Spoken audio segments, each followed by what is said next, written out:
இந்த காணொளியை காணும் முன் தயவு செய்து ஒரு பேப்பர் பேனாவை எடுத்துக்கொள்ளுங்கள்.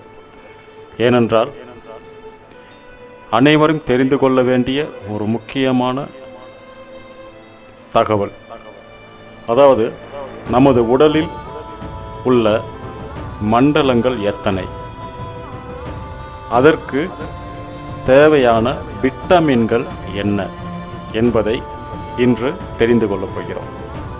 அதற்கு முன்பாக அடுத்தடுத்து ஒவ்வொரு மண்டலங்களில் வரக்கூடிய பிரச்சனைகள் என்ன, அதற்கான தீர்வுகள் என்ன, அதை நமது பாரம்பரிய நாட்டு காய்கறிகளை வைத்து எப்படி சரி செய்து கொள்வது என்பது பற்றி ஒவ்வொரு மண்டலங்களையும் விளக்கமாக உங்களுக்கு வழங்க இருக்கிறோம். ஆகவே முதலில் இந்த மண்டலங்களையும் அதற்கு தேவையான விட்டமின்களையும் தெரிந்து கொள்வோம். முதலாவதாக ஜீரண மண்டலம். இந்த மண்டலம் சிறப்பாக இயங்க நமக்கு தேவையான விட்டமின் B1. விட்டமின் B1 தான் ஜீரண மண்டலத்தை எந்த பிரச்சனையும் இல்லாமல் வைத்துக்கொள்ள உதவுகிறது. அடுத்தபடியாக இரண்டாவதாக சிறுநீரக மண்டலம். இந்த சிறுநீரக மண்டலம் சிறப்பாக இயங்க விட்டமின் B2 என்ற விட்டமின் தேவைப்படுகிறது. B2 என்கின்ற விட்டமின் தான் சிறுநீரக மண்டலத்தை சிறப்பாக இயக்க உதவுகிறது. அடுத்தபடியாக மூன்றாவது நரம்பு மண்டலம். இந்த நரம்பு மண்டலம் சிறப்பாக இயங்க விட்டமின் K தேவைப்படுகிறது. இந்த விட்டமின் K தான் நரம்பு மண்டலத்தை பலமாகவும் சரியாகவும் வைத்துக்கொள்ள உதவுகிறது. அடுத்தபடியாக நான்காவது வாயு மண்டலம். இந்த வாயு மண்டலம் சிறப்பாக இயங்க விட்டமின் C தேவைப்படுகிறது.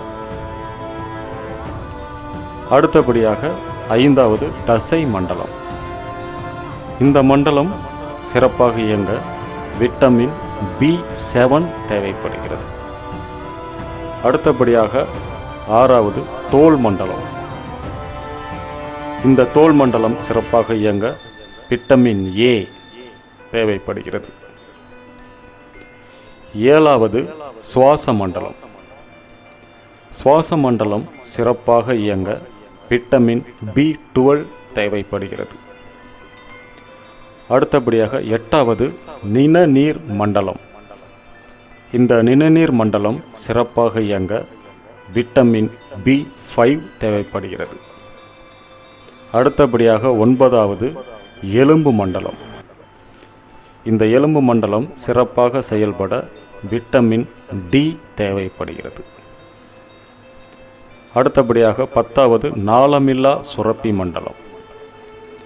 இந்த நாளமில்லா சுரப்பி மண்டலம் சிறப்பாக செயல்பட விட்டமின் B6 தேவைப்படுகிறது.